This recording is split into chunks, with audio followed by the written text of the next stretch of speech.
નમસ્કાર, સ્વાગત છે આપનું કચ્છ ઉદય ટીવી ન્યૂઝમાં। હું છું દીપિકા પાંચાણી। તો બુલેટિનની શરૂઆતમાં એક નજર હેડલાઇન્સ પર।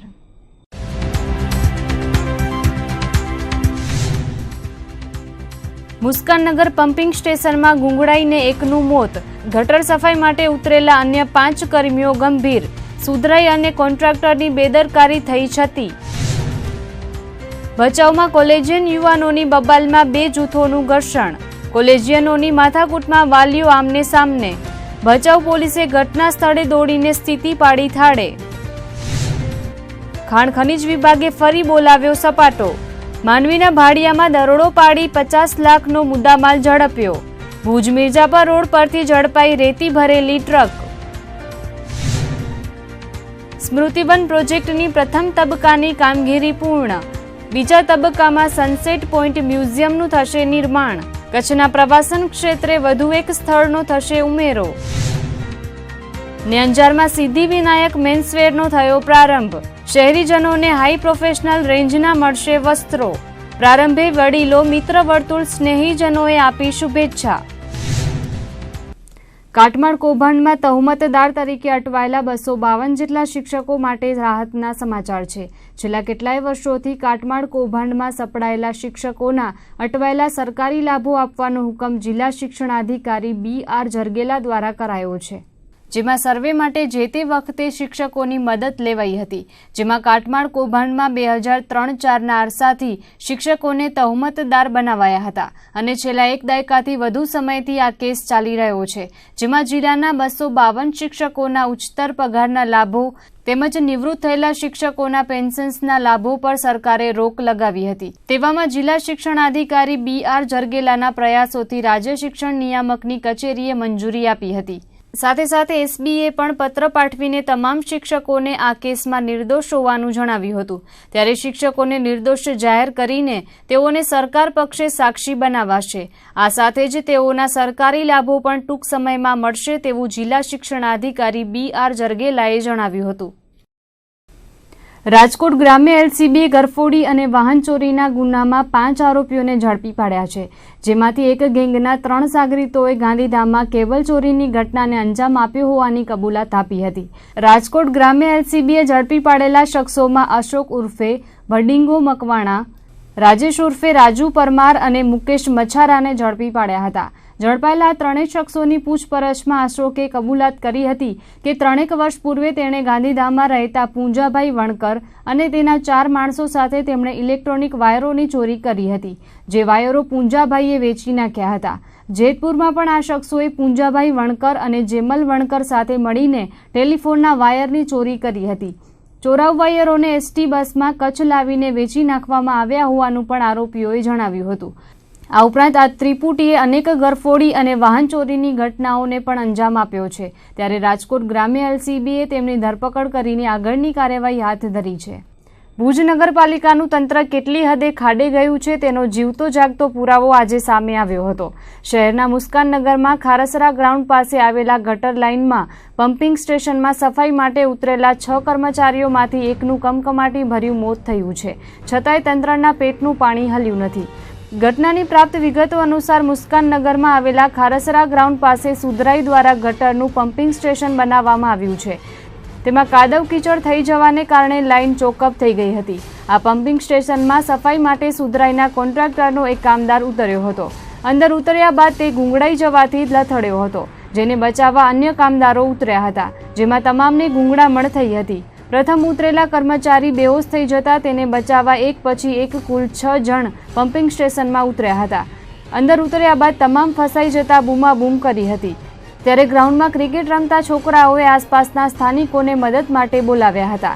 દરમિયાન આ વિસ્તારના નગરસેવક કાસમ સમા, સુલેમાન હિંગોરજા તેમજ મુસ્તાક હિંગોરજા પણ ઘટના સ્થળે દોડી આવ્યા હતા અને 108 તેમજ ફાયર બ્રિગેડને જાણ કરવામાં આવી હતી, પરંતુ કલાકો સુધી કોઈ ઘટના સ્થળે પહોંચ્યું ન હતું અને અંતે પમ્પિંગ સ્ટેશનમાં ફસાયેલા લોકોમાંથી એક કામદારનું મોત નીપજ્યું હતું। ઘટનામાં અશોક લક્ષ્મણ જાગીએ ગુંગળાઈ જવાથી દમ તોડ્યો હતો, જ્યારે બશીર હારૂન મેમણ, ભરત સામજી જાગી, રવજી રામજી જાગી, અરવિંદ વેલજી જાગી અને રાજેશ રમજુ કોલીને ગુંગળાઈ જવાથી અસર થતાં ખાનગી હોસ્પિટલમાં સારવાર માટે ખસેડ્યા હતા। આજે અહીંયા ખાસરા ગ્રાઉન્ડમાં પાણી પુરવઠા હસ્તકનું ગટર લાઇનના પમ્પિંગ સ્ટેશનમાં રિપેરિંગ કામ કરવા આવેલા 5 જણા અંદર પડી ગયા હતા. આ વિસ્તારના લોકો પણ એ લોકોને કાઢવામાં મદદ કરી ત્યારે નીકળ્યા છે અને કોઈ સેફટીના સાધનો નથી આ લોકો પાસે અને કોઈ જવાબદારીપૂર્વક કોઈ ઉપર અધિકારી પણ ન હતા કે અને આવા જંગલ જેવા વિસ્તારમાં આવો બનાવ બને. આ તો ઠીક છે, વિસ્તારમાં છોકરાઓ રાડોરાડ કરીને પહોંચી આવ્યા, નહીં તો આ લોકો ગંભીર બનાવ બની જાત અને 5 જણામાંથી 2 જણા અત્યારે પણ સિરિયસ છે. બનાવમાં તો આ પમ્પિંગ સ્ટેશનમાં કાંઈક લાઇન ચોકઅપ થઈ હશે, એની સાફ સફાઈ કરવા માટે અને ગારા કાઢવામાં આવ્યા. તમે ગારા પણ જોઈ શકો છો અને પમ્પિંગ સ્ટેશનની હાલત પણ જોઈ શકો છો.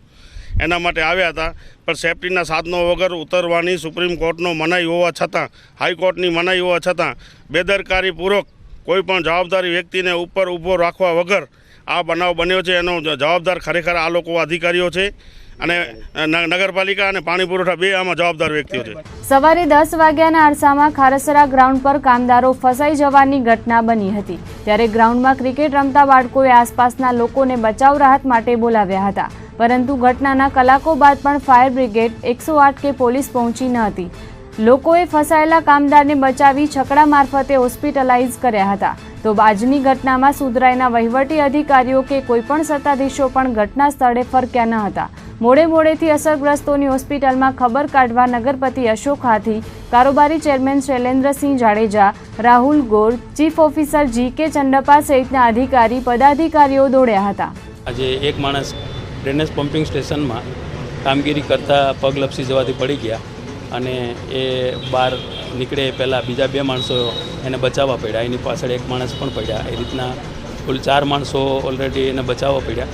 એમાંથી એ માણસ પહેલાં જે પડ્યા હતા એ મૃત્યુ પામ્યા અને બાકીના 3 માણસો અત્યારે સારવાર હેઠળ છે. 1 માણસ અત્યારે વેન્ટિલેટર ઉપર છે, એની પણ અત્યારે સારવાર બધાની ચાલી રહી છે. એટલે આ પ્રમાણેનો આજનો આ બનાવ બનેલો છે. આમાં 2 વસ્તુ છે કે ખાનગી કોન્ટ્રાક્ટરે જે O&Mના ધોરણે ઓપરેશન અને મેન્ટેનન્સ, જાળવણી અને નિભાવણી, એ જ્યારે આ કામગીરી સંભાળવા માટે એણે જે માણસો રોકેલા હોય છે, એ માણસોએ જે કામગીરી કરવા માટે કયા પ્રકારનો ફોલ્ટ હતો અને કઈ રીતે એને ડ્રેનેજ પમ્પિંગ સ્ટેશનમાં ઉતરવું પડ્યું અને કઈ રીતે આ બનાવ બન્યો એ સ્થળ ઉપર એ કોન્ટ્રાક્ટરના માણસોને આપણે બોલાવેલા છે. એ આવી ગયા પછી ખરેખર આ કામગીરી કરવા માટે કેવી રીતના કામગીરી કરતાં શું થયું એ સ્થળ સ્થિતિનો એ જ્યારે આપણને વાત કરે ત્યારે આમાં આપણને ખ્યાલ આવી શકે કે આવો બનાવ કઈ રીતે બન્યો. શહેરના મુસ્કાન નગરમાં બનેલી મોતની ઘટનામાં કોન્ટ્રાક્ટર જવાબદાર હોવાનું ચર્ચાઈ રહ્યું છે. પાણી પુરવઠા અને ગટર વિભાગ દ્વારા નાખવામાં આવેલી ગટર લાઇનમાં કેવડિયા કન્સ્ટ્રક્શન કંપનીએ ફેબ્રુઆરી 2017 સુધી સફાઈ કામનો કોન્ટ્રાક્ટ અપાયો હતો અને આ કોન્ટ્રાક્ટર પાસેથી પેટા કોન્ટ્રાક્ટમાં નગરપાલિકાના કર્મચારીના સગાએ કામ રાખ્યું હતું. અગાઉ પણ વર્ષો પહેલા ચીફ ઓફિસર તરીકે RK પંચાલ હતા, ત્યારે ભીડ વિસ્તારમાં ગટર સફાઈના કામ દરમિયાન કર્મચારીનું મોત થયું હતું. ગટર સફાઈ માટે ઉતરેલા મોહન હાજી નામના કામદારનું મોત થતાં તેના પરિવારજનોએ કોર્ટમાં કેસ કર્યો હતો. આ ઉપરાંત સુપ્રીમ કોર્ટે સેફટી બાબતેની ગાઈડલાઈન પણ સૂચવી હતી, પરંતુ સત્તાધીશો તેમજ અધિકારીઓએ તેની અવગણના કરીને કોન્ટ્રાક્ટ અને પેટા કોન્ટ્રાક્ટો આપ્યા છે તેવી ચર્ચાઓ પણ વહેતી થઈ છે. જોકે ચીફ ઓફિસરે અમારા નગરપાલિકાના કોન્ટ્રાક્ટરના કોઈ કર્મચારી ન હોવાનું જણાવ્યું હતું, પરંતુ આ સમગ્ર મામલે પમ્પિંગ સ્ટેશનમાં સફાઈ માટે ઉતરેલા કર્મચારીઓ માટે કોઈ સેફટી રખાઈ નથી તેવી ચર્ચાઓ પણ જાગી છે. વાસ્તવમાં સુપ્રીમ કોર્ટે આપેલા નિર્દેશ અનુસાર આ રીતે ગટર સફાઈ માટે કર્મચારીઓને ઉતારવામાં આવતા જ નથી. મશીનરી મારફતે જ કામકાજ કરવાનું હોય છે, જેથી કોઈ જાનહાનિ ન સર્જાય, પરંતુ આ કિસ્સામાં કોન્ટ્રાક્ટરની નક્કર બેદરકારી હોવાનું જણાઈ રહ્યું છે. ત્યારે સમગ્ર મામલે શું પગલાં ભરાય છે તે જોવું રહ્યું. ગુજરાત પાણી પુરવઠા ગટર વ્યવસ્થા બોર્ડે આ લાઇનનો કોન્ટ્રાક્ટ કમિટમેન્ટ સાથે કામ પૂરો કર્યા પછી એને ઓપરેશન અને મેન્ટેનન્સના ધોરણે ફેબ્રુઆરી 2017 સુધી નિભાવણી કરવા માટેની જવાબદારી જે મેઇન કોન્ટ્રાક્ટરની છે એના માણસો છે. નગરપાલિકાના માણસો આ કામ ઉપર, ફિલ્ડ ઉપર આ કામગીરી સંભાળતા નથી. નગરપાલિકાના કર્મચારીઓ ભૂગર્ભ ગટર યોજનાના જે મેનહોલ કવરો છે એને ખોલીને જ્યારે આવી કોઈ ડ્રેનેજ લાઇન ચોકઅપ થઈ ગઈ હોય તે સફાઈ કરવા માટે આપણે એને એવી રીતના જોખમથી અંદર નથી ઉતારી શકતા, કારણ કે આપણી પાસે જેટિંગ મશીન છે, પછી હાઇડ્રોલિક બકેટ છે ડિસેલ્ટિંગ કરવા માટેની. એ કરતાં આપણે એને ઉપરથી કામગીરી કરાવીએ છીએ. અંદર આવી રીતના મેન્યુઅલમાં સામાન્ય રીતે ઉતરવાથી ગેસ ઉત્પન્ન થયેલો હોય એટલે એને જો ઉતારવાની એવી શક્યતા ઊભી થાય તો એને માસ્ક, એને અમુક ગેસની સિલિન્ડર આ સાથે એની સલામતી સાથે એને પણ બને ત્યાં સુધી માણસોને ઉતારવાની જોગવાઈ જ નથી, કારણ આપણી પાસે સાધનો પૂરતા છે ને સાધનો પ્રમાણે આપણે ડ્રેનેજની ચોકઅપ થયેલી કોઈ પણ લાઈનોને આ રીતે આપણે સાફ કરીએ છીએ. એવું લાગે કે ડ્રેનેજ ખૂબ જ ચોકઅપ છે તો આપણે એને રિપ્લેસ પણ કરીએ છીએ ને એ જગ્યાએ બીજા પાઇપો નાખી અને આપણે એને કાર્યરત કરીએ છીએ. ગાંધીધામ તાલુકાના રામપર તુણા ગામે સામૂહિક તસ્કરીનો બનાવ સામે આવતા ચકચાર મચી ગઈ છે. રામપર તુણા ગામે રસકસની દુકાન, ચાની હોટલ તેમજ એક મકાનને નિશાન બનાવીને તસ્કરોએ 82,000ના મુદ્દામાલની તસ્કરી કરી હતી. ઘટનાને પગલે આદિપુર ગોલ્ડન સિટીમાં રહેતા ભાવેશ નવીનભાઈ ઠક્કરે કંડલા મરીન પોલીસ મથકે ફરિયાદ નોંધાવી છે. પ્રાપ્ત વિગતો અનુસાર રામપર તુણા ગામે ત્રાટકેલા તસ્કરોએ સામૂહિક ધાડ પાડી હતી, જેમાં ચાની હોટલ તેમજ રસકસની દુકાનમાંથી લેપટોપ, રસકસનો સરસામાન અને 7,000ની રોકડ રકમ તફડાવી ગયા હતા. તો એક બંધ મકાનને નિશાન બનાવીને સોના ચાંદીના દાગીનાની ચોરી કરાઈ હતી. 3 સ્થળોએ ત્રાટકીને તસ્કરોએ કુલ 82,000ની તસ્કરીને અંજામ આપતા કંડલા મરીન પોલીસ મથકે તપાસ હાથ ધરી છે.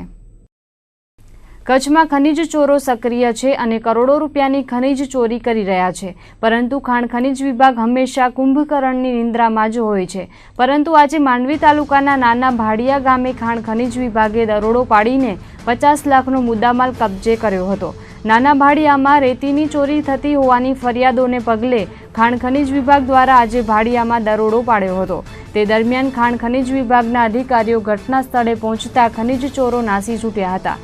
જ્યારે ખાણ ખનીજ વિભાગના અધિકારીઓ એક ઇટાજી સહિત 50 લાખનો મુદ્દામાલ કબજે કર્યો છે અને હાલ છેલ્લા કેટલાય સમયથી ખનીજ ચોરી થઈ રહી હતી તે માટે ખાડાની માપણી ખાણ ખનીજ વિભાગ દ્વારા હાથ ધરાઈ છે. તો મોટા ભાડિયામાં ખાણ ખનીજ વિભાગ દ્વારા દરોડો પાડવામાં આવતા આસપાસના વિસ્તારોમાં રેતી ચોરી કરતા તત્વોમાં ફફડાટ ફેલાઈ ગયો છે. તો બીજી તરફ જિલ્લા ભૂસ્તરશાસ્ત્રી અનિલ ઉનિયલે ભુજના મિર્જાપર રોડ પરથી પસાર થઈ રહેલી રેતી ભરેલી ટ્રકને અટકાવીને તપાસ હાથ ધરી હતી, પરંતુ ડ્રાઈવર પાસે કોઈપણ જાતના આધાર પુરાવા ન હોવાથી કાયદેસરની કાર્યવાહી હાથ ધરવામાં આવી હતી. અંદાજે 20 ટન જેટલી રેતી ભરેલી ટ્રકને અટકાવીને ખાણ ખનીજ વિભાગ દ્વારા 50,000નો દંડ ફટકારવામાં આવ્યો હતો. લોભામણી જાહેરાતો આપીને અનેક ગ્રાહકોને કંપનીઓ દ્વારા છેતરવામાં આવતા હોય છે. આવી જ રીતે થોડા વર્ષો અગાઉ પલ્સ નામની કંપની દ્વારા પણ વધુ વળતર અને વધુ વ્યાજ આપવાના બહાને સમગ્ર ભારતમાંથી અબજો રૂપિયાની છેતરપિંડી કરી છે. કચ્છની વાત કરવામાં આવે તો કચ્છના પણ 10,000 જેટલા ગ્રાહકોના રૂપિયા પલ્સ કંપનીમાં ફસાયા છે. છેલ્લા 2 વર્ષથી સુપ્રીમ કોર્ટમાં કેસ ચાલતો હોવાથી ગ્રાહકોને પોતાના નાણાં પરત મળ્યા નથી. આગામી 21મી ઓક્ટોબરના રોજ સુપ્રીમ કોર્ટમાં પલ્સ કંપનીની છેતરપિંડી અંગેની સુનાવણી થવાની છે. ત્યારે આજે પલ્સ કંપનીના પૂર્વ ડાયરેક્ટર અનિલ ચૌધરીએ કચ્છના પલ્સ કંપનીના એજન્ટો સાથે બેઠક યોજી હતી. કચ્છના અંદાજે 10,000 ગ્રાહકોના 70થી 80 કરોડ રૂપિયા પલ્સ કંપનીમાં ફસાયા છે. આગામી 3 માસ બાદ કચ્છના તમામ પલ્સના ગ્રાહકોને પોતાના નાણાં પરત આપી દેવાની વાત પલ્સ કંપનીના પૂર્વ ડાયરેક્ટર અનિલ ચૌધરીએ કરી હતી. છેલ્લા 2 વર્ષથી પલ્સ કંપની દ્વારા થયેલા છેતરપિંડી અંગે સુપ્રીમ કોર્ટમાં કેસ ચાલી રહ્યો છે અને સુપ્રીમ કોર્ટ દ્વારા RM જસ્ટિસ લોઢા કમિટીની નિમણૂક કરી છે. આ કમિટી દ્વારા પલ્સ કંપનીની તમામ મિલકત કોર્ટે પોતાના હસ્તક કરી લીધી છે અને આગામી 3 માસમાં કંપનીની મિલકતની નીલામી કરી કોર્ટ દ્વારા તમામ ગ્રાહકોને પોતાના નાણાં પરત આપી દેવામાં આવશે તેવી વાત પલ્સ કંપનીના પૂર્વ ડાયરેક્ટર અનિલ ચૌધરીએ કરી હતી. આ બેઠકમાં ભુજ યુનિટના કચ્છના તમામ એજન્ટ મિત્રો હાજર રહ્યા હતા. આગામી 21મી ઓક્ટોબરે સુપ્રીમ કોર્ટમાં સુનાવણી હાથ ધરાશે. ત્યારબાદ સુપ્રીમ કોર્ટ દ્વારા શું નિર્ણય લેવામાં આવશે તેના પર મીટ મંડાઈ છે. પૂર્વ કચ્છના ભચાઉમાં કોલેજના 2 કોમના વિદ્યાર્થીઓ વચ્ચે કોઈ બાબતે મારામારી સર્જાઈ હતી. ભચાઉની કોમર્સ કોલેજમાં અભ્યાસ કરતા મુસ્લિમ તેમજ ક્ષત્રિય સમાજના યુવકો વચ્ચે આજે મામલો બીચક્યો હતો અને ઉગ્ર બોલાચાલી બાદ બંને પક્ષે મારામારી સર્જાઈ હતી. આ બનાવની જાણ બંને જૂથના યુવકોના પરિવારજનોને થતાં ક્ષત્રિય સમાજ અને મુસ્લિમ સમાજના ટોળા એકત્ર થયા હતા. મામલો વધુ ન બીચકે તે માટે પોલીસે સમય સૂચકતા દાખવીને ઘટના સ્થળે પહોંચી હતી. ત્યારબાદ પોલીસે ટોળાને વિખેરી દીધો હતો અને ફરીથી કોઈ ઘટના ન બને તે માટે ચુસ્ત પોલીસ બંદોબસ્ત ગોઠવી દેવામાં આવ્યો હતો. પરંતુ આ સમગ્ર ઘટના અંગે સત્તાવાર રીતે કોઈ પોલીસ ફરિયાદ નોંધાવવામાં આવી નથી. અબડાસા તાલુકાના મુખ્ય મથક નલિયામાં આવેલ જંગલેશ્વર મંદિર રોડ પર આંગડિયા પેઢીને તસ્કરોએ નિશાન બનાવ્યું હતું. પ્રાપ્ત વિગતો અનુસાર પીએમ આંગડિયા પેઢી ધરાવતા દિવ્યરાજસિંહ જાડેજાની આંગડિયા પેઢીની કેબિનના તાળા તોડીને તસ્કરો અંદર પ્રવેશ્યા હતા અને કેબિનમાં રખાયેલી જલારામ ગૌશાળાની દાનપેટી લઈને તસ્કરો નાસી ગયા હતા. આંગડિયા પેઢીમાં લાગેલા સીસીટીવી કેમેરાની સ્વિચ બંધ કરી તસ્કરોએ દાનપેટીમાં રહેલા 400 થી 500 રૂપિયાની રોકડ રકમ ચોરી ગયા હતા. આંગડિયા પેઢીમાં લાગેલા સીસીટીવી કેમેરાની સ્વિચ તસ્કરોએ બંધ કરી હતી. તેમ છતાં પણ તસ્કરો સીસીટીવી કેમેરામાં કેદ થયા હશે તો સીસીટીવી ફૂટેજના આધારે આગળની તપાસ હાથ ધરાશે. જો કે આંગડિયા પેઢીમાં કોઈ મોટી માલમત્તા ન હોવાથી પેઢીના માલિકે હાશકારો અનુભવ્યો હતો. તો વેપારીઓ દ્વારા આવા ચોરીના બનાવો ન બને તે માટે પોલીસ પેટ્રોલિંગ વધારવા માંગ કરી હતી. અંજાર તાલુકાના ભીમાસર ગામે દલિત વૃદ્ધને માર મારીને અપમાનિત કરવામાં આવતા એટ્રોસિટીની કલમો તળે ગુનો નોંધાયો છે. પ્રાપ્ત વિગતો અનુસાર હિનાબેન ખીમાભાઈ દલિતને ગામના જ શાંતિબેન કોલી તેમજ તેની દીકરીઓ આત્મારામ મહારાજ, રૂડીબેન, ગીતાબેન, રતિબેન મળીને માર માર્યો હોવાનું તેમણે જણાવ્યું હતું. અગાઉના ઝઘડાનું મનદુખ રાખીને આ તમામ મહિલાઓએ દલિત વૃદ્ધાને માર માર્યો હતો. ઇજાગ્રસ્ત વૃદ્ધાને સારવાર માટે ભુજની જીકે જનરલ હોસ્પિટલમાં ખસેડાઈ હતી, જ્યાં તેમણે મીડિયા સાથેની વાતચીતમાં જણાવ્યું હતું કે તેમના ઘરની સામે જ આરોપીઓ દ્વારા દેશી દારૂની ભઠ્ઠી ચલાવવામાં આવતી હતી. આ મુદ્દે અવારનવાર બંધ કરાવવાનું જણાવતા ઉશ્કેરાઈને આરોપીઓએ મારામારી કરી હતી. અને મને મારી આત્મારામ મહારાજે ભચ્યું ગામના નાગરિકના નસી અતમસે મહારાજ અને એ ભઠ્ઠો કરાવે છે. સામે બેને કણે વેચાવે છે. તે એક શાંતા સદીકનો છોકરો નારાયણ મારવા આવ્યો, એક મલુ કોલી કારા એ મારવા આવ્યો અને શાંતાબેન સદીક એ ભેરી એણે મારી મને અને લખીબેન શામજી એણે મને મારી બધા દવા ધૂકી દો અને મને નડીએ લત દઈને આત્મારામ બેહી રહ્યો. પછી કે મારો મારો હું એકલી જ હતી. પછી મારા દીકરાની બહુ પાછળ હતી તે ધોળિયા વિચારો લેવા ગઈ તે એણે વળી મુકાવીને કે મને મારી નાખત. કુપોષણ મુક્ત ગુજરાતના મહાઅભિયાન અંતર્ગત રાજ્યના આરોગ્ય વિભાગ દ્વારા દરેક જિલ્લાના આરોગ્ય ખાતા સાથે વિડીયો કોન્ફરન્સ બેઠક મળી હતી, જેમાં છેલ્લા 2 વર્ષથી ચાલતી કુપોષણ નાથવાની કામગીરી અંગે સમીક્ષા કરાઈ હતી. જેમાં જિલ્લા કક્ષાએ CDHO DK ડાભીની અધ્યક્ષતામાં બેઠક મળી હતી. આ સમીક્ષા બેઠકમાં ગાંધીનગર ખાતેથી NRHMના MD રૂપાલી ચંદ્રએ રિવ્યૂ મેળવ્યો હતો. બાળ મૃત્યુદર ઘટાડવા 2 વર્ષથી હાથ ધરાયેલા આ મહાઅભિયાન અંતર્ગત છેલ્લા 1 વર્ષના હેપેટાઇટિસ ટેસ્ટમાં શું કામગીરી કરાઈ તેનો રિપોર્ટ જિલ્લાના વહીવટીતંત્રએ રાજ્ય કક્ષાએ સબમિટ કર્યો હતો, જેમાં હેપેટાઇટિસ ટેસ્ટમાં બાળકોની હાઇટ સામે તેનું વજન ચકાસવામાં આવે છે. તેમાં નબળા પુરવાર થતા બાળકોને સરકારી સવલતો આપીને 15 દિવસ કે 1 મહિના સુધી પૌષ્ટિક ખોરાક આપીને તેને તંદુરસ્ત કરવામાં આવે છે. જેમાં કચ્છ જિલ્લામાં છેલ્લા 1 વર્ષ દરમિયાન સર્વે કરીને આવા 90 બાળકો અલગ તારવામાં આવ્યા હતા. આ 90 બાળકો પૈકી 62 બાળકોને સારવાર આપીને સ્વસ્થ કરાયા હતા, તો અન્ય 28 બાળકોમાંથી 4 બાળકો માઇગ્રેટ થઈ ગયા છે અને 2 બાળકોના વાલીઓને સમજાવીને તેઓને દાખલ કરવાના બાકી છે. તો અન્ય બાળકોની ટ્રીટમેન્ટ કરાતી હોવાનું જિલ્લા આરોગ્ય અધિકારી DK ડાભીએ જણાવ્યું હતું. આ કામગીરી માત્ર 1 કે 2 વર્ષ પૂરતી સીમિત નથી, પણ હવે કાયમી ધોરણે ચાલુ રાખવાની સૂચના રાજ્ય સ્તરેથી અપાઈ છે. આપણે કુલ 90 બાળકો એવા મળેલા કે જે બાળકોને દાખલ કરી અને આપણે સારવાર આપવી પડે. એ પૈકીના 62 બાળકોએ અત્યાર સુધી આપણે દાખલ કરી અને સારવાર આપેલ છે અને 30 બાળકો જે છે એમાંથી અમુક બાળકોના વાલીઓ પોતે, કારણ કે એને ત્યાં રહેવું પડે છે એના મધર સાથે, અને ઘણા વિસ્તારમાં વાલી એવું તૈયાર થતા નથી બાળકને લઈને. એવા કિસ્સામાં અમે સમજાવટથી દાખલ થયા પ્રયત્નો કરશું. અને 4 બાળકો એવા હતા કે જે માઇગ્રેટ થઈ ગયા છે, જે તે વખતે તપાસ કરેલી ત્યારે અહીંયા હોય ને પછી ક્યાંય બીજા ઠેકાણે જતા રહ્યા એવી રીતના છે.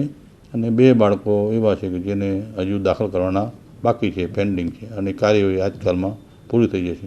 આ પ્રક્રિયા કન્ટિન્યુઅસ કરવાની છે. એવું નહીં કે 1 વર્ષ કહે. દર વર્ષે બાળકોની તપાસ થાય, એમાંથી સેમ બાળકો આઈડેન્ટિફાય થાય, એમાં હેપેટાઇટિસ ટેસ્ટ કરવાની હોય, એમાંથી જે ફેલ થાય એવા લોકોને દાખલ કરવાના, દાખલ કરીને સારવાર આપણી. આમ કન્ટિન્યુઅસ પ્રોસેસ છે એટલે એના હિસાબે આપણે બાળ મરણનું પ્રમાણ આપણે ઘટાડી શકીએ. ભુજની ઓળખસમા ભુજિયાની તળેટી 155 કરોડના ખર્ચે સ્મૃતિવન આકાર લઈ રહ્યું છે. વર્ષ 2001માં કચ્છમાં આવેલા વિનાશકારી ભૂકંપમાં મોટી ખુમારી થઈ હતી, જેમાં કેટલાક લોકોએ પોતાના સ્વજનો ગુમાવ્યા. આ ધરતીકંપમાં મૃત્યુ પામેલા દિવંગતોની યાદમાં રાજ્ય સરકાર દ્વારા ભુજિયા ડુંગર તળેટીમાં કરોડોના ખર્ચે સ્મૃતિવન બનાવવાની કામગીરી હાથ ધરવામાં આવી છે. આ સ્મૃતિવનના નિર્માણ બાદ કચ્છના પ્રવાસન નકશામાં વધુ એક સ્થળનો ઉમેરો થશે. પ્રવાસન ક્ષેત્રે પ્રખ્યાત બનેલા કચ્છના જિલ્લા મથક ભુજની આન બાન અને શાન સમા ભુજિયા ડુંગર તળેટીએ ચાલતી કામગીરીમાં પ્રથમ તબક્કાનું કામ સંપન્ન થયું છે. સરકારના મહત્વાકાંક્ષી પ્રોજેક્ટમાં 12 મહિના સુધી અભ્યાસ કર્યા બાદ લોકેશન નક્કી કરવામાં આવ્યું હતું. અગાઉ ટપકેશ્વરી નજીક વિચારણા કરવામાં આવી હતી. ત્યારબાદ 2010માં રાજ્ય સરકારે સ્મૃતિવન બનાવવા માટે ભુજિયા પર પસંદગી ઉતારી હતી. સ્મૃતિવનની ચાલતી કામગીરીમાં 6 કિલોમીટરની કમ્પાઉન્ડ વોલ તેમજ 50 જેટલા અલગ આકારના ચેકડેમની કામગીરી પૂર્ણ કરી દેવાઈ છે. આ ઉપરાંત પાથવેની કામગીરી પણ પૂર્ણ કરી દેવામાં આવી છે. સ્મૃતિવન પ્રોજેક્ટના પ્રથમ તબક્કાનું કામ પૂર્ણ થઈ ગયા બાદ હવે બીજા ફેઝનું કામ શરૂ કરી દેવામાં આવ્યું છે, જેમાં sunset point, museum, solar light સહિતની કામગીરી હાથ ધરવામાં આવી છે. સ્મૃતિવનમાં સનસેટ પોઈન્ટ પ્રવાસીઓ માટે આકર્ષણનું કેન્દ્ર બની રહેશે, તો 47 કરોડના ખર્ચે મ્યુઝિયમ આકાર પામશે. મ્યુઝિયમમાં કચ્છની સંસ્કૃતિનો પરિચય કરાવવામાં આવશે, તો હેન્ડીક્રાફ્ટ, ટ્રેડિશનલ ક્રાફ્ટ તેમજ 2001ના ભૂકંપની યાદગીરી રૂપે અલગ ચીજવસ્તુઓ મ્યુઝિયમમાં સંગ્રહિત કરવામાં આવશે. નાના બાળકોને ભૂકંપથી અવગત કરવા માટે એક અલાયદા રૂમનું નિર્માણ કરવામાં આવશે, જેમાં બાળકો ભૂકંપ વખતે કેવી અનુભૂતિ થાય છે તે જાણી શકશે. આ ઉપરાંત ભૂકંપ આવે ત્યારે કઈ રીતે તકેદારીના પગલાં લેવા તેનું નિદર્શન પણ આ રૂમમાં કરાશે. Gujarat state disaster management authority અને લગભગ 155 કરોડની સૈદ્ધાંતિક મંજૂરી આપેલી છે. એ પૈકી અલગ કામગીરી છે. દાખલા તરીકે કમ્પાઉન્ડ વોલ છે 6 કિલોમીટરની, એ આપણે પૂરી કરી દીધી. પછી 50 check dam, sun point, pathways, road, એ બધું સેકન્ડ કામ છે એનું. એ લગભગ એનું ટેન્ડર એમાઉન્ટ 52 કરોડ રૂપિયા છે. પછી એમ્યુનિટીઝ બ્લોક્સ એટલે લેડીઝ ટોયલેટ, જેન્ટ્સ ટોયલેટ, ચા, કોફી, પાણી, નાસ્તાના બધા 16 જગ્યાએ અલગ પોઈન્ટ્સ કરવાના છે. અને મ્યુઝિયમ કરીએ છીએ, બહુ હ્યુજ મ્યુઝિયમ કરીએ છીએ, લગભગ 48 કરોડના ખર્ચે. અને એ પણ બહુ સુંદર થશે. એટલે મ્યુઝિયમ છે એ લગભગ 2 વર્ષ એની ટાઈમ લિમિટ છે, કારણ કે એ બહુ જ મોટો પ્રોજેક્ટ છે અને એ યુનિક થશે. અને કોઈ પણ માણસ માટે બહારથી કોઈ પણ આવશે ને તો સ્મૃતિવન એટલે એક મસ્ટ વિઝિટ પ્લેસ થઈ જશે કે ભાઈ જોવું જ પડે. જેમ સફેદ રણ જોવા માટે લોકો કેવા આકર્ષાય છે, એમ સ્મૃતિવન માટે પણ દેશ વિદેશમાંથી બધા ટુરિસ્ટો આકર્ષાશે ડેફિનેટલી. 15મી સપ્ટેમ્બરથી મતદાર યાદી સુધારણા કાર્યક્રમનો પ્રારંભ થયો છે. આ મતદાર યાદી સુધારણા કાર્યક્રમ હેઠળ ગાંધીનગર કક્ષાએથી વિડીયો કોન્ફરન્સનું આયોજન કરાયું હતું, જેમાં રાજ્યના તમામ કલેક્ટર અને ચૂંટણી અધિકારીઓ મતદાર યાદી સુધારણા અંતર્ગત પ્રચાર પ્રસાર અને મહિલા મતદાર નોંધણીને અગ્રતા આપવા તાકીદ કરવામાં આવી હતી. 15 સપ્ટેમ્બરથી 14 ઓક્ટોબર સુધી મતદાર યાદી સુધારણા કાર્યક્રમનું આયોજન કરવામાં આવ્યું છે. ઉપરાંત 18 સપ્ટેમ્બર, 25 સપ્ટેમ્બર અને 9 ઓક્ટોબરના રોજ ઝુંબેશ યોજી તમામ મતદાન મથકો પર BLO હાજર રહેશે. આ અંતર્ગત નવા મતદારની નોંધણી, નામ કમી અને ચૂંટણી કાર્ડમાં સુધારા માટે ફોર્મ સ્વીકારવામાં આવશે, જ્યારે વિવિધ રીતે મતદાર યાદી સુધારણા કાર્યક્રમનું પ્રચાર પ્રસાર કરવામાં આવશે. સ્થાનિક લેવલે ચૂંટણી અધિકારીઓ દ્વારા સરહદ ડેરી સાથે પત્ર વ્યવહાર કરી આગામી 1 માસ સુધી અમૂલ દૂધના પાઉચ ઉપર મતદાર યાદી સુધારણા કાર્યક્રમની પ્રસિદ્ધિ કરવામાં આવે તે માટે સરહદ ડેરીને પત્ર લખી જણાવવામાં આવ્યું છે. જ્યારે લાઇટ બિલ, નગરપાલિકાનું બિલ અને તમામ શહેરી મથકો પર હોર્ડિંગ્સ લગાવી પ્રચાર પ્રસાર કરવા વિડીયો કોન્ફરન્સ દ્વારા કલેક્ટર અને ચૂંટણી અધિકારીને તાકીદ કરવામાં આવી હતી. કચ્છ જિલ્લા ગામ વિકાસ સમિતિ ગોધરા દ્વારા શ્રી ગુણોદય સાગરજી સુરેશ્વરજી મહારાજ સાહેબના 85મા જન્મોત્સવ વર્ષ પ્રસંગે નિઃશુલ્ક આરોગ્ય શિબિરનું આયોજન કરવામાં આવ્યું છે, જેમાં દમ, અસ્થમા, આંખની તપાસ, નંબરના ચશ્માનું વિતરણ, શારીરિક દુખાવા માટે ફિઝિયોથેરાપી, મોતીબિંદુ ઓપરેશન તેમજ દવાનું નિઃશુલ્ક વિતરણ કરવામાં આવશે. સરકાર દ્વારા KVK કૌશલ્યવર્ધન કેન્દ્ર ગોધરાની અંદર અમે શરૂ કરી રહ્યા છીએ. તારીખ 21 સાંજે 4 થી 6 એ કાર્યક્રમ ઓપનિંગનું ગોઠવ્યું છે, જેમાં ITIના અધિકારીઓ, માંડવી ભુજના પણ હાજર રહેશે. સાથે આજે કેવીકેનું જે કાર્યક્રમ સરકાર દ્વારા શરૂ કરવામાં આવ્યું છે એની અંદર કોમ્પ્યુટર, સીવણ, બ્યુટી પાર્લર એ અત્યારે 3 ક્લાસીસ અમે ગોધરાની અંદર ચાલુ કરી દીધા છે. તો આપ આવો, નિહાળો. અત્યારે અમારી પાસે 370 જેવા લાભાર્થીઓ જેને લાભ લેવું છે એમની અરજીઓ અમારી પાસે આવી ગયા છે અને અત્યારે 120 જણાને આપણે એડમિશન આપશું અને એ કાર્યક્રમ શરૂ કરીએ છીએ. અચલ ગચ્છાધિપતિ મહારાજ સાહેબના 85માં જન્મ દિવસ પ્રસંગે જન્મદિવસ આવી રીતે ઉજવવો એવું નક્કી કર્યું અને દર વર્ષે અમે આવી રીતે એમનો જન્મદિવસ મેડિકલ કેમ્પના દ્વારા જ ઉજવીએ છીએ. કચ્છના અંતરિયાળ વિસ્તારના લોકોને મેડિકલ સહાય મળે એ માટે 4 જુદા જુદા જગ્યાએ આ એક દિવસના કેમ્પનું આયોજન કરવામાં આવ્યું છે. વધારેમાં વધારે માણસો એનો લાભ લે એવી અમે ઈચ્છા રાખીએ છીએ.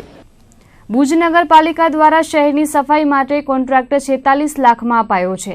એટલે સફાઈ પેટે દૈનિક 1.5 લાખથી વધુનો ખર્ચ થાય છે. છતાંય સફાઈ યોગ્ય ન થતી હોવાની ફરિયાદો ઉઠતી હોય છે. ત્યારે લોકોને જ જાગૃતતા કેળવીને કોન્ટ્રાક્ટર તેમજ સુધરાઈના સત્તાધીશો અને તંત્રનું નાક દબાવવું પડશે. શહેરની સફાઈનો કોન્ટ્રાક્ટ 46 લાખમાં અપાયા બાદ થોડા સમય માટે ભારે ઉહાપોહ મચ્યો હતો, પરંતુ હવે કોઈ પૂછવાવાળું નથી. લોકો પોતાના વિસ્તારના નગરસેવકોને ફરિયાદો કરે છે, તેમ છતાં પણ કોઈ જવાબદારી લેવા તૈયાર નથી. સફાઈના નામે લાખોનો ધુમાડો થાય છે અને કેટલાય વિસ્તારોમાં સફાઈ કામદારો જતા પણ નથી. કોન્ટ્રાક્ટરના દાવા પ્રમાણે તેમની પાસે 270 જેટલા સફાઈ કર્મચારીઓ ઉપરાંત અત્યાધુનિક મશીનરીઓ છે અને સફાઈનો ડેઇલી રિપોર્ટ બનાવવામાં આવે છે. હેલ્પલાઇન પર ફરિયાદો પણ નોંધાય છે, તેમ છતાં સફાઈના પ્રશ્ને બુમરાડ પડે છે. આ સંદર્ભે સેનિટેશન શાખાના ચેરમેન ધીરેન ઠક્કરનો સંપર્ક કરતા તેમણે જણાવ્યું હતું કે સુધરાઈ દ્વારા પણ સફાઈનું મોનિટરિંગ કરવામાં આવે છે. આપણે કોન્ટ્રાક્ટરને નાણાં ચૂકવીએ છીએ ત્યારે તેની પાસેથી કામ લેવું જરૂરી છે. શહેરના દરેક નાગરિકોને આ મુદ્દે જાગૃત થઈને હેલ્પલાઇન નંબર 655336 પર ફરિયાદ કરવી જોઈએ. આ નંબર પર આવતી ફરિયાદોનો ડેટા તૈયાર કરાય છે અને જો ફરિયાદ બાદ કોઈ કામ ન થાય તો ચોક્કસ પગલાં લેવાશે તેવું તેમણે જણાવ્યું હતું. આવતીકાલે વડાપ્રધાન નરેન્દ્ર મોદીના જન્મદિવસથી રાપર તાલુકામાં સંસ્કાર કુંભ નામના કાર્યક્રમનો પ્રારંભ થઈ રહ્યો છે, જેમાં આવતીકાલે સરદાર વલ્લભભાઈ પટેલની પ્રતિમાનું અનાવરણ કરવામાં આવશે. તો પંડિત દીનદયાલ ઉપાધ્યાયની 101મી જન્મજયંતિ સુધી રાપર તાલુકામાં ધારાસભ્ય પંકજ મહેતા દ્વારા યાત્રા કરાશે. દેશના આદરણીય વડાપ્રધાન નરેન્દ્રભાઈના જન્મદિવસે આવતીકાલે અમે વાગડ વિસ્તારની અંદર રાપર એપીએમસી દ્વારા નિર્મિત સરદાર પટેલના સ્ટેચ્યુનું અનાવરણનો કાર્યક્રમ રાખ્યો છે. રાપર તાલુકાની અંદર આ પહેલી જ જાહેર પ્રતિમા છે અને એ ભવ્ય કાર્યક્રમ નરેન્દ્રભાઈના જન્મદિવસના નિમિત્તે અમે કરવાના છીએ. એની સાથે સાથે આવતીકાલથી જ અમે સંસ્કાર કુંભ લઈને સમગ્ર રાપર તાલુકાની અંદર જવાના છીએ. 25 તારીખે ભારતીય જનતા પાર્ટીના સ્થાપક પંડિત દીનદયાળજીની 101મી જન્મજયંતિ છે અને ત્યાં સુધી અમે 17 તારીખથી 24 તારીખ સાંજ સુધી આ કાર્યક્રમને ચલાવવાના છીએ. હું જ્યારે રાજનીતિના ક્ષેત્રમાં ચૂંટણી લડવા માટે આવ્યો ત્યારે મેં 4 વિષય આપ્યા હતા. એ પૈકીનો એક સંસ્કારનો વિષય હતો અને સંસ્કારના વિષયમાં વ્યાપક કામ કરવું જોઈએ એવું મને સતત લાગ્યા કરતું હતું. વાગડની અંદર અને સમગ્ર બધી જગ્યાએ સમૃદ્ધિ ખૂબ આવી રહી છે, પણ શિક્ષણ અને સંસ્કારનું કામ એનાથી પહેલાં થાય એ ખૂબ આવશ્યક છે અને એ પરિસ્થિતિને ધ્યાનમાં રાખી અને આ સંસ્કાર કુંભના નામથી અમે સમગ્ર તાલુકાની અંદર આ કાર્યક્રમ ચલાવવાના છીએ.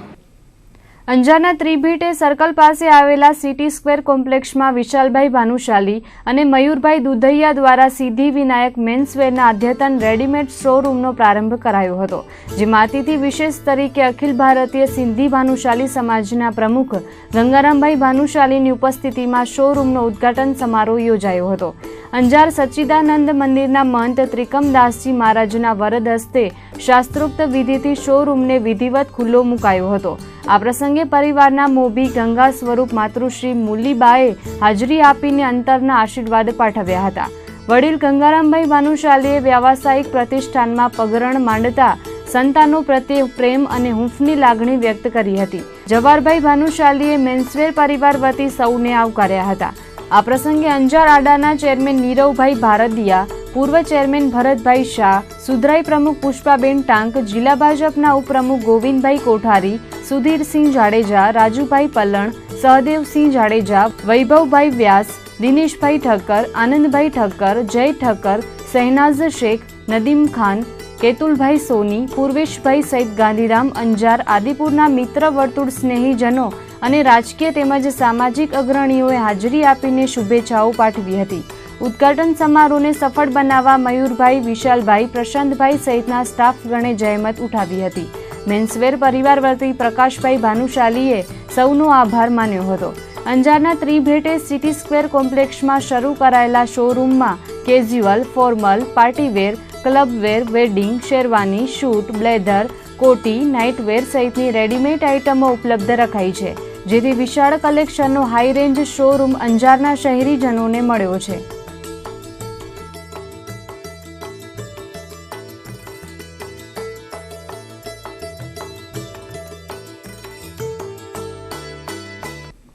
આસો મહિનામાં આવતી શારદીય નવરાત્રિ આ વર્ષે 10 દિવસની છે, કેમ કે જ્યોતિષશાસ્ત્ર અનુસાર આ વર્ષે 2 એકમ તિથિ આવે છે, જેને કારણે આ સ્થિતિ સર્જાઈ છે. જો કે ઘટ સ્થાપના, જ્વારારોપણ તેમજ કુંભ સ્થાપના સહિતની વિધિ પ્રથમ પ્રતિપદાની સ્થિતિએ જ કરવામાં આવશે, એટલે કે 1 ઓક્ટોબરથી 10મી ઓક્ટોબર સુધી નવરાત્રિની પૂર્ણાહુતિ થશે અને 11મી ઓક્ટોબરના રોજ વિજયાદશમીની ઉજવણી કરવામાં આવશે.